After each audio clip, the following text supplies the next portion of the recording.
You might think that when you walk into a courthouse, the weight you carry is only the kind that comes from your heart, your mind, or the papers in your hands.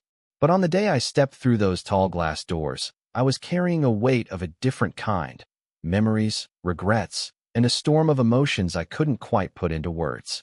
I had prepared myself for another grueling legal battle with my ex-wife, the woman who had once been the center of my world and was now my fiercest opponent.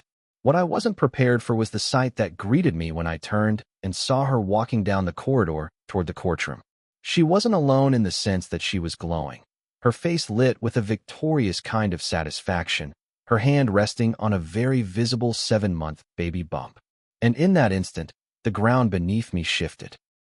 Before I tell you what happened next, let me pause and ask you to stick with me until the very end of this story, because it is not just about betrayal, heartbreak, and courtrooms.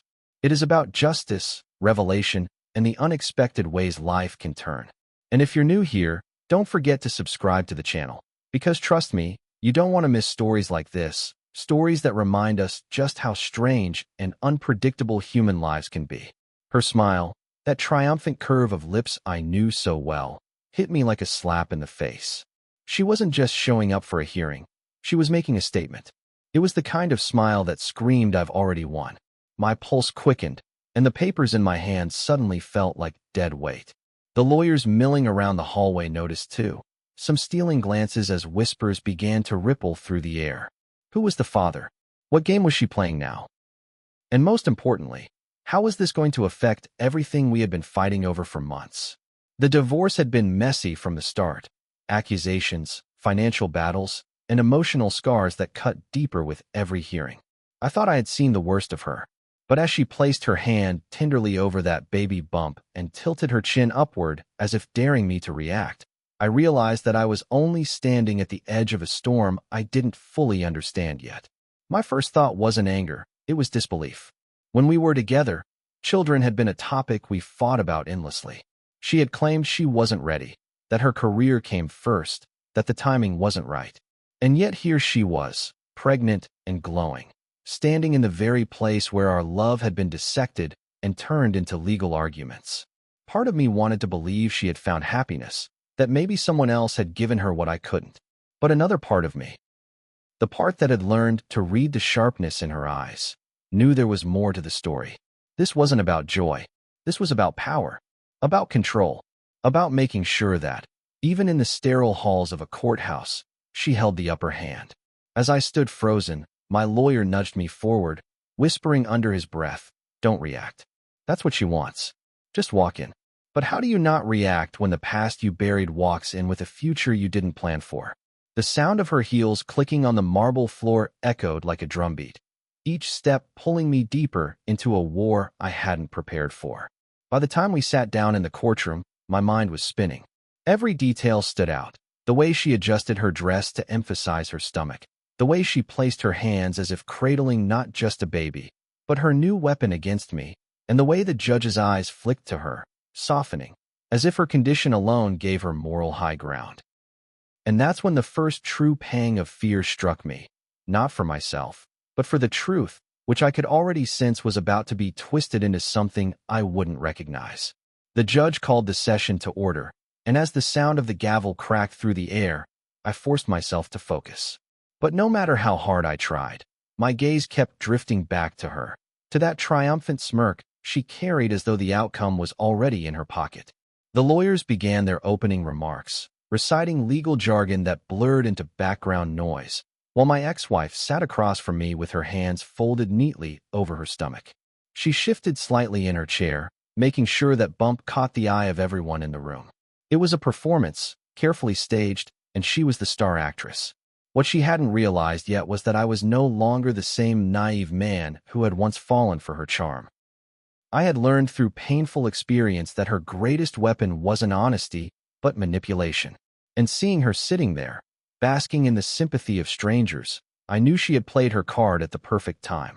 But what card was it exactly? That was the question I couldn't shake. Was this baby even mine?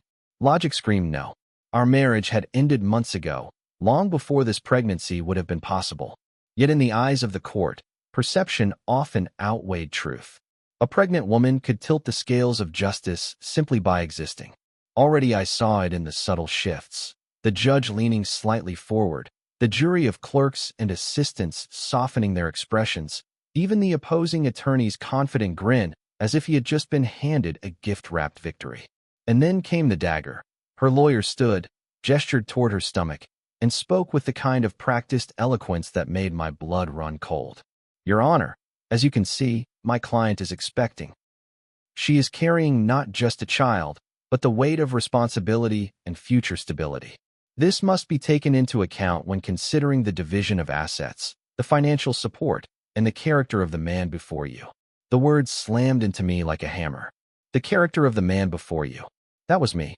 Suddenly, my integrity, my life, my very image was under scrutiny, not because of anything I had done, but because of the story they were spinning around that baby bump. I could see the narrative forming like a storm cloud. The irresponsible ex-husband who abandoned a woman during her most vulnerable time. The selfish man who refused to provide. The unemployed loser. She had once mocked me, as during our final arguments. My jaw clenched, and I dug my nails into the wooden table, fighting the urge to shout, to demand the truth in front of everyone. But my lawyer's hand on my arm reminded me of the strategy we had agreed upon. Stay calm, stay collected, let the facts speak. The problem was, in this moment, facts didn't seem to matter. All that mattered was perception. As her lawyer continued, painting her as the fragile victim of a broken marriage, I found my mind drifting back to the early days of our relationship. Back when her smile had been genuine, when her laugh could light up a room, when the idea of having children together had seemed like a distant dream we both wanted but couldn't yet afford. I remembered the nights we had stayed up talking about names, futures, possibilities. And then I remembered the night she told me she didn't want children after all, that her career and freedom meant more to her than raising a family. That conversation had left me gutted, but I had accepted it, because love, I thought, meant compromise. Now, seeing her parading this pregnancy like a trophy in court, I realized compromise had been a one-way street. She hadn't changed her mind about children, she had changed her mind about me. The session dragged on. Witnesses were called, documents presented, but every word spoken felt overshadowed by the silent presence of her unborn child. Even when the judge tried to redirect the conversation to financial records and timelines, her lawyer would find a way to weave the pregnancy back into the narrative. My client's future as a mother, the stability of the child's life, the burden she now carries, phrases repeated like a drumbeat, pounding into the ears of everyone in the courtroom. And each time, she sat there stroking her stomach, her eyes darting to mine with a glint of satisfaction. It wasn't just about money. It wasn't even just about winning. It was about breaking me, piece by piece, until I was left with nothing but the image of her victory. I realized then that this wasn't just a legal battle. It was psychological warfare. She wanted me to doubt myself, to question whether I had failed as a husband, to feel the crushing weight of guilt for something that wasn't even my burden to carry. And for a moment, I almost did. I almost believed the whispers of my own insecurity, the thought that maybe I wasn't good enough.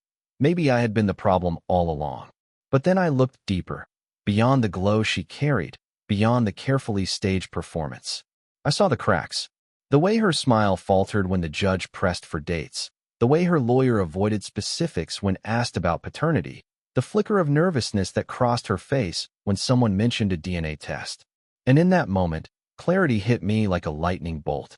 This wasn't my child. This wasn't my future. This was a trap she had laid with precision, hoping I would stumble into it blinded by guilt and fear. And that was when the fight inside me reignited. I wasn't going to let her win by default. I wasn't going to let a lie define my character, my future, or the truth. If she wanted a war, then she was about to see a side of me she had never faced before. The air in the courthouse felt heavier with every passing minute, as though the weight of hidden truths pressed against the walls, waiting to burst out. I sat rigid in my chair, my eyes locked on her, not because I couldn't look away, but because I didn't dare. Every time she adjusted her seat, every time her hand caressed that round belly, every time she tilted her chin as though daring me to object, I reminded myself that this was not just a trial. It was a battle for survival. My lawyer leaned closer, whispering quietly, "Stay calm. We'll bring the truth forward. Trust the process." But how do you trust a process when the deck is stacked against you? When sympathy overshadows facts? When a single lie, wrapped in the innocence of a child, can tip the scales? Still, I nodded, swallowing the fire burning in my throat. The last thing I could afford was to erupt in anger and play directly into her narrative. Her lawyer continued parading witnesses, carefully selected friends who painted her as the devoted soon-to-be mother, abandoned and betrayed by a selfish man. Each story felt rehearsed, dripping with half-truths and exaggerations, designed to pierce through my defenses. She worked tirelessly to support their household, one claimed. He grew distant and cold, another declared. And now, in her time of need, she is left alone, carrying his child. That last line was the one that twisted the knife deepest. I wanted to slam my fist against the table, to scream that it wasn't true, that I wasn't the father, that she had twisted this narrative into a weapon. But I stayed silent. I had to, because the moment I lashed out, the moment I raised my voice, I would become the villain in their story. Instead, I let my mind wander back to the truth she didn't want the court to know. The late nights when she disappeared without explanation, the mysterious texts she guarded with a secrecy that raised questions, the sudden new friends who never seemed to stick around long enough for me to meet. I remembered the fight, the one that had finally broken us, when I confronted her about those absences, when I asked directly if there was someone else. She had laughed in my face, dismissing me as paranoid. But paranoia doesn't leave lipstick on shirts that aren't yours, or strange cologne lingering in your own house. I hadn't been paranoid. I had been ignored.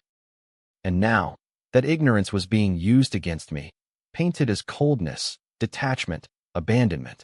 She had rewritten the past, and the court was buying every word. Then came the turning point. My lawyer stood, his voice steady, measured, carrying the kind of confidence I desperately needed. "Your Honor," he began, "with respect to the claims presented, we must address the matter of paternity. The timeline of this alleged pregnancy does not align with the period of marriage or cohabitation. Furthermore, we are prepared to submit a formal request for a DNA test to establish the truth."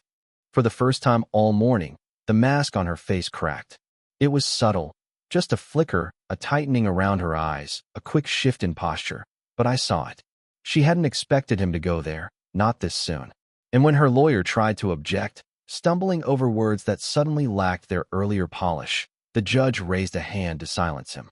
"The request is reasonable," the judge said firmly. "This court will not proceed on assumptions. The truth must be established." The silence that followed was deafening. My ex-wife's triumphant smile faltered, replaced by something harder, sharper, almost venomous. She looked at me then, not with smugness, but with hatred, as though I had just pulled the rug out from beneath her carefully constructed stage. I held her gaze, refusing to look away.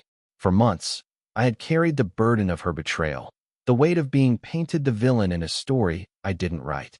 Now, for the first time, the truth had a chance to speak. But she wasn't done, not by a long shot. Her hand returned to her belly, almost protective, almost defensive, and when she finally spoke, her voice trembled just enough to seem genuine. "Your Honor," she said softly, "this is humiliating.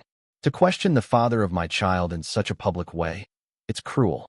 A murmur rippled through the courtroom. Sympathy was a powerful force, and she wielded it like a master swordsman. But the judge remained unmoved. "This is not about humiliation," he replied. "This is about clarity. If there is nothing to hide, then there should be no objection." That was when her facade truly began to crumble. Her lawyer whispered furiously in her ear, his hand gripping the back of her chair, but her eyes betrayed her. Panic. Fear. The performance was cracking under the weight of truth, and I knew, deep down, that I had finally struck the blow she hadn't anticipated. Still, victory wasn't in my hands yet. The court moved to schedule the test, and in the meantime, proceedings continued. And though the walls of her story had begun to shake, she wasn't going to let them collapse without a fight. She straightened her back, plastered on a brittle smile, and doubled down on the act, clinging to whatever sympathy she could still command. But as I sat there, watching her grasp at control, I realized something powerful. Lies can only stand for so long before they start to devour themselves. And as much as she tried to hold the narrative together, the threads were beginning to unravel. Slowly, surely, inevitably, the courthouse seemed to breathe differently after that ruling. Every creak of the benches, every shuffle of papers, every cough echoed like thunder in the silence that followed. My ex-wife's smile was gone, replaced by the kind of tight, frozen expression people wear when their mask is slipping but they're desperate to hold it in place. Her lawyer had beads of sweat forming at his temple, his tone far less confident now as he tried to redirect the court's attention back to custody, financial arrangements, and other trivialities, but the damage had been done. The seed of doubt had been planted, and everyone in the room could feel it. For the first time since this nightmare began, the narrative wasn't entirely hers. Still, I didn't relax. Not yet. Because I knew her cunning, knew her stubbornness, knew that when cornered, she was most dangerous. The weeks that followed were torture. Waiting for that DNA test to be arranged, samples taken, results processed, it stretched on like an eternity. Every night, I lay awake replaying everything in my head. What if, somehow, the child was mine? What if my timeline had been wrong, my suspicions miscalculated? That lingering doubt gnawed at me, clawed at the fragile walls of my sanity. And she used that uncertainty against me. Every time we crossed paths in those weeks, whether at pretrial meetings or in passing, she would touch her belly, glance at me with a look equal parts pity and accusation, as though silently saying, "This is your responsibility. You can't run from it." She thrived on my torment, feeding off it, confident that the longer the clock ticked, the more unstable I would appear. But something else happened in that waiting period, something she hadn't expected. I grew stronger. Instead of letting fear consume me, I focused on gathering evidence, piecing together the puzzle of her lies. My lawyer and I tracked down inconsistencies, travel records, phone logs, financial statements. And then, one night, I received a call from a name I hadn't heard in years, a friend of hers, someone who had drifted out of her life but clearly held no loyalty to her anymore. She confirmed what I had long suspected, that during the months she claimed we were trying to rebuild our marriage, she was already seeing someone else. Not just seeing him, living with him part-time. A wealthy businessman, married himself, who had promised her the world but vanished when the pregnancy came to light. Suddenly, the pieces clicked. The pregnancy wasn't a twist of fate. It was her last weapon, a desperate bid to tether herself to me when her other plan collapsed. Finally, the day of truth arrived. The courtroom felt even colder that morning, as though the walls themselves knew a storm was about to break.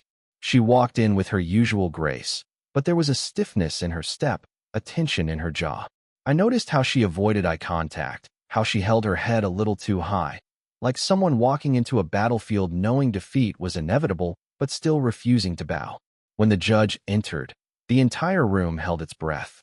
My lawyer leaned forward, his hands clasped tightly, while I clenched my fists under the table, my pulse hammering so hard I thought it might echo against the wooden panels. "The court has received the results of the paternity test," the judge announced. His voice was neutral, but every syllable carried the weight of a gavel already descending.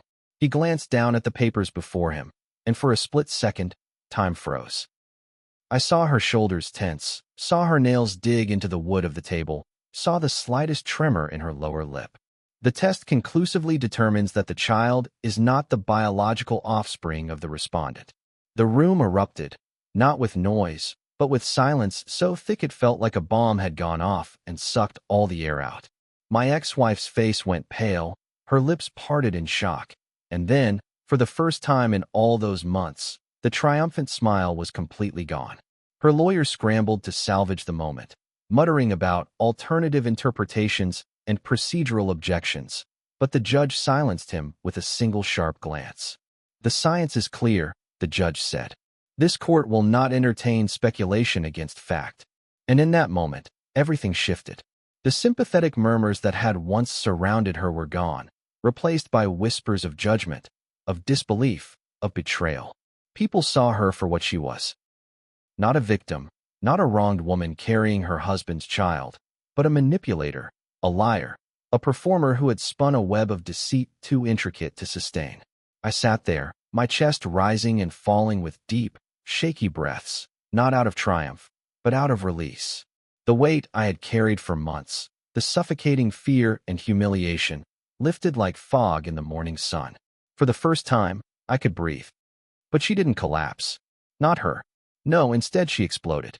"This is a lie," she shouted, her voice cracking as she rose to her feet, clutching her belly with one hand and pointing a trembling finger at me with the other. "He did this. He manipulated the results, paid someone off. Don't you see? He's trying to erase me, erase this child." The judge slammed his gavel down, calling for order, but she kept going, her voice growing shrill, desperate. "You think he's innocent? He abandoned me. He abandoned us. This child is his, whether your tests say otherwise or not." The scene was chaos. Bailiffs moved closer. Her lawyer pulled at her arm. The judge's voice boomed above the din. But through it all, I just sat there, watching the unraveling of a woman who had once controlled everything with poise and charm. She was crumbling now, right in front of the very people she had convinced to see me as the villain. Her mask wasn't just slipping. It was shattering, piece by piece, until nothing was left but raw desperation. And though part of me ached at the sight, because once, long ago, I had loved her, the larger part of me felt only a deep, unshakable relief. Because the truth was finally out. The chains she had wrapped around me with lies and manipulation had been broken, not by anger, not by revenge, but by simple, undeniable truth. And as the gavel came down one final time to restore order, I knew this battle was ending. Not with her triumph, but with her downfall. Still, the war wasn't entirely over. There were consequences yet to be decided, custody rulings, financial settlements, reputational scars that would take time to heal. But the foundation had shifted irreversibly. No matter what came next, the narrative she had spun was gone. And for the first time, I wasn't the unemployed loser she had painted, nor the absentee father she had pretended me to be. I was a man who had survived betrayal, stood against manipulation, and let the truth speak louder than lies. When the courtroom finally emptied, I sat in silence, staring at the grain of the wooden table, my mind a storm of emotions colliding. Anger, relief, sorrow, and something else I hadn't expected, a strange kind of peace. My ex-wife had been escorted out under the watch of bailiffs, still shouting accusations, still clutching at the one weapon she had left, her voice. But to anyone who heard her now, those words were hollow. The mighty facade she had so carefully built had crumbled in front of everyone, and all that remained was the raw truth. For months, I had been walking into this courthouse with a weight pressing on my chest, humiliated and branded by her lies. But on that day, I walked out lighter. Not victorious in the way most people would define victory, but free. The aftermath wasn't simple. The following weeks brought hearings about property, financial division, and custody matters. Not of a child that was never mine, but of the memories, the possessions, the tangled remnants of a marriage that had long been dead. She fought tooth and nail, her fury burning hotter now that her grand scheme had collapsed, and though the law was on my side, there were still moments where her words cut deep. She knew where to strike, which scars to reopen, how to twist memories into weapons. But something fundamental had changed. The power she once held over me, the way her voice could shake my resolve, the way her eyes could make me doubt myself, was gone. She no longer owned my truth. That belonged to me again. I'll never forget the day I was approached outside the courthouse by one of the very reporters who had once written articles framing me as the selfish, irresponsible husband. He looked at me differently now, not with scorn, but with curiosity, almost with respect. "Do you want to tell your side of the story?" he asked. And for a moment, I considered it. I thought about all the people who had whispered about me in grocery stores, who had exchanged looks when they saw me alone, who believed the narrative she spun. But then I shook my head. "The truth told itself," I said quietly. "I don't need to add anything more." He looked surprised, but I walked away knowing I had made the right choice. The truth wasn't something I needed to perform for the world. It was something I needed to live for myself. As the months passed, I started to rebuild, not just my finances or my reputation, but myself. Divorce is never just about two people separating. It's about unspooling years of identity, untangling the we to find the I again. I went back to old hobbies I had abandoned, reconnected with friends I had pushed aside, and spent time rediscovering who I was without her shadow cast over me. And while scars remained, memories that would always ache when touched, I also found strength in places I didn't know I had it. Strength in resilience. Strength in knowing that no matter how carefully lies are woven, truth has a way of surfacing. One evening, I stood at the edge of a quiet park, watching families stroll by, children laughing, couples holding hands. A breeze carried the sound of their joy, and for the first time in a long time, I didn't feel envy or emptiness. I felt possibility. I thought back to the moment in that courtroom when she had arrived with her triumphant smile, her 7-month baby bump meant to crush me beneath a lie. And I thought of the judge's words, the silence that followed, the way the entire narrative had flipped in a heartbeat. That moment taught me something I will never forget. Life can bury you in shadows, but even in the darkest places, truth is light, and it only takes one spark to break through. So here I am, telling you my story. Not for sympathy, not for revenge, but as a reminder. If you're going through something that feels impossible, if you've been painted as something you're not, if lies are suffocating you, hold on. The truth has a strange, unstoppable way of rising. It may take time. It may test every ounce of patience and courage you have. But when it comes like a storm, washing away the dirt and leaving you standing, maybe battered, maybe scarred, but free. And if this story reached you, if it made you feel something, if it reminded you that you're not alone, then I ask just one thing. Join me here. Subscribe, stay connected, because there are so many more stories to tell, stories of struggle, survival, and truth breaking through. Your support isn't just for me. It's for every voice out there waiting to be heard.